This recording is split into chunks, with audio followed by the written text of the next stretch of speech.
हरसपुरा के गांव बडियाल ब्रह्मणा में रविवार को हिंदू सम्मेलन का आयोजन किया गया, जिसमें बड़ी संख्या में गांववासी, समाज सेवी एवं संत महात्मा उपस्थित रहे। इस सम्मेलन के दौरान राष्ट्रीय सेवा संघ के प्रचारक अक्षय भारती, संत नरेंद्र दास जी महाराज, संत श्री राधे राधे, पंडित कमल शास्त्री सहित कई प्रमुख वक्ताओं ने भाग लिया। सम्मेलन को संबोधित करते हुए विश्व हिंदू परिषद के अक्षय भारती ने कहा कि वर्तमान समय में पूरे देश भर में 700 हिंदू सम्मेलन आयोजित किए जा रहे हैं। उन्होंने बताया कि इस सम्मेलन का मुख्य उद्देश्य हिंदू समाज को संगठित करना, सामाजिक एकता और मजबूत करना और सांस्कृतिक मूल्यों की रक्षा करना है। परंतु दो बातें मैं आप सबके बीच में जरूर रखता हूं। हिंदू सम्मेलन की आवश्यकता क्यों, इसके सबके भिन्न भिन्न विचार हो सकते हैं, मैं उनका समर्थन भी करता हूं। परंतु इन सब के पीछे की पृष्ठभूमि जो पूज्य संत जी ने बताया कि राष्ट्रीय स्वयंसेवक संघ आरएसएस नाम के एक संगठन का यह शताब्दी वर्ष चल रहा है। इस संगठन को 100 वर्ष बने हुए हो गए। इन 100 वर्षों में इस संगठन ने क्या क्या किया और किस प्रकार से हिंदू समाज को एक करने के लिए प्रयासरत रहा है, उसकी थोड़ी चर्चा मैं आपके सामने रखता हूं। 100वां वर्ष चल रहा है तो स्वाभाविक है 2025 में 100 वर्ष पूर्ण हुए, अभी 2026 में हम प्रवेश कर गए। इससे ठीक 100 वर्ष पर 1925 के अंदर इस संगठन की स्थापना हुई। स्थापना जम्मू कश्मीर में नहीं हुई, तो जम्मू कश्मीर से थोड़ा दूर महाराष्ट्र के नागपुर शहर के अंदर हुई। जिस दिन इसकी स्थापना हुई वह दिन पवित्र दिन विजयदशमी का पवित्र दिन था। इसकी जिन्होंने स्थापना की उनका नाम डॉक्टर केशव बलिराम हेडगेवार था। पेशे से डॉक्टर थे। 1922 में उन्होंने अपनी डॉक्टरी की पढ़ाई पूरी की थी। वे बचपन से ही, बाल्यकाल से ही क्रांतिकारी गतिविधियों में और क्रांतिकारी स्वभाव के थे। और हम सब जानते हैं कि 1925 में हमारा देश तो गुलाम था। 1925 में देश गुलाम था, परंतु उस समय भी किस प्रकार की समाज की स्थिति थी उसका चिंतन करते हुए इस राष्ट्रीय स्वयंसेवक संगठन का परिणाम स्वरूप स्थापना हुई। डॉक्टर हेडगेवार जो महात्मा गांधी जी, लोकमान्य तिलक, सरदार जो उस समय के भगत सिंह जी, सुखदेव, राजगुरु, चंद्रशेखर आजाद, इन सब के साथ मिलकर के क्रांतिकारी गतिविधियों में भाग लेते थे और अनेकों गतिविधियों में भाग लेते हुए कई बार जेल भी वे गए। परंतु वे जेल भी जाते थे, क्रांतिकारी गतिविधियां भी करते थे, परंतु साथ ही साथ वो एक चिंतन और करते थे। वो चिंतन क्या था, तो उनके मन में एक चिंतन सतत चलता था। उनके चिंतन के बीच का मुख्य बिंदु यह था कि हमारा इतना बड़ा यह भारत देश आखिरकार गुलाम कैसे हुआ। और एक बार गुलाम हुआ ऐसा नहीं, अनेकों बार गुलाम हुआ। और आजादी 1947 में मिली ऐसा भी नहीं, हमारा देश तो उससे पहले भी 20 बार आजाद हुआ। क्या कारण था कि हमारा देश आजाद हो जाता है, फिर गुलाम हो जाता है, फिर आजाद होता है, फिर गुलाम होता है? कारण क्या है? क्योंकि हमारे यहाँ केवल एक अंग्रेज आए ऐसा नहीं है। तो इतिहास की ओर थोड़ा नजर घुमा करके देखें तो शक आए, हून आए, यवन आए, डच आए, पुर्तगीज आए, मुगल आए, तुर्क आए, उसी कड़ी में आगे चल करके अंग्रेज भी आए।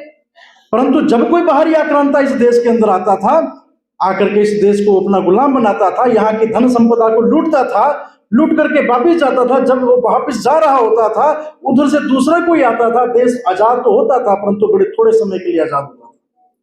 डॉक्टर हेडगेवार जी के मन में यही एक विचार था कि इस प्रकार की कौन सी कमियां हैं जिनको दूर करने की आवश्यकता है, कौन से ऐसे कारण हैं जिन कारणों से हम बार बार गुलाम होते हैं। ये चिंतन वो करते रहते थे।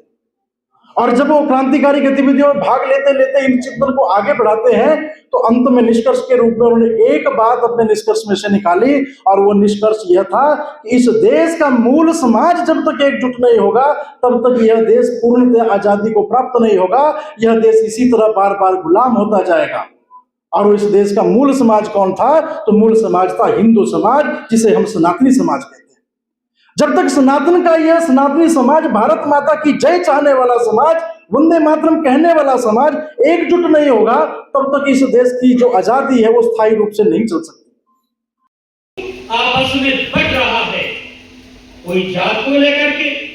भगवान श्री राम ने कोई जाति का कोई संदेश नहीं दिया। हम राम कृष्ण के वंश हैं, सबसे पहले हमें ये सोचना होगा। फिर भगवान श्री राम ने शिवरी के झूठे बेर खाए, पहला संदेश दिया है। भगवान श्री राम ने शिवरी के झूठे बेर खाए, क्या उन्होंने कोई भेद किया? जमीन है सारे हिंदुस्तान में। उन्होंने कहा था कि मुझे बहुत दुर्भाग्य महसूस होता है कि यहाँ पे जो भी चीजें हुई उन सब रचनाओं के पीछे मेरा भी कहीं योगदान है, मैंने भी कहीं ना कहीं कोई ना कोई चूक की है। आज हम लोग यहाँ पे इकट्ठे होके समाज के विभिन्न विषयों की बात कर रहे हैं। मैं केवल 3 विषयों पे अपनी बात करके आपके लिए एक प्रश्न छोड़ के जाऊंगी। पहला विषय, जितनी मातृशक्ति और जितने मेरे भाई यहाँ पे बैठे हैं, क्या हम अपने समाज में एक ऐसा नेतृत्व, एक ऐसा समाज छोड़ के जा रहे हैं जो सनातन से परिचित है? हमारे घर के बच्चे, हमारे घर के नौजवान, हमारे घर की बेटियां क्या सनातन से परिचित हैं? क्या उनको पता है कि हिंदू होने के मायने क्या है, हिंदू धर्म क्या है? नहीं है। हमारे बच्चे प्रेजेंटेशन कॉन्वेंट में पढ़ेंगे, हमारे बच्चे ज्योति क्रिस्टू कॉन्वेंट स्कूल में पढ़ेंगे। आप में से बहुत सारे लोगों के बच्चे यहाँ पे होंगे। हमने कभी ये जानने की कोशिश की कि आपका बच्चा वहां पे कौन सी प्रेयर करता है? सुबह गुड मॉर्निंग के बजाय क्या हमको ये शिक्षा दे पाते हैं कि आपको जय श्री राम से अपना दिन शुरू करना है? नहीं। मुझे लगता है ये सोच हमें अपने परिवार के उस रचना से शुरू करनी है जो कि हमारे संसार का नियम है, हमारे परिवार का नियम है। हमारे इस पूरे ब्रह्मांड में जो सबसे इंपॉर्टेंट कड़ी है वो हमारा परिवार है, और परिवार को चलाने वाली मातृशक्ति है। परिवर्तन की बात की जाती है इस हिंदू समय। भगवान राम वन गमन जाने लगे तो अयोध्या जी का पावन जो मृतिका है भगवान ने अपनी झोली में रखी थी, पोटली बांधते हुए। और जब आए भगवान, सर्वप्रथम उस अयोध्या धाम की पावन धरती को प्रणाम किया। हम लोग वो लोग हैं, जो लोग हम हैं कि हम अपनी धरती को अपनी माँ मानते। जिस तरह हम अपनी जन्म देने वाली माँ को महत्व देते, ऐसी महत्व हम अपनी धरती माँ को देते। तो आज 100 साल शताब्दी महत्व को समझने के लिए प्रयास कर रहे हैं। लोकमान्य गंगाधर तिलक दिए, जिन्होंने भरी सभा में कहा था, स्वराज्य हा जय श्री राम, जय श्री राम, जय श्री राम, जय श्री राम। कुल रीत सदा चली आई, अपने अपने विचार प्रकट किए। प्राण जाए पर बचन जाए, राम सिया राम, सिया राम जय जय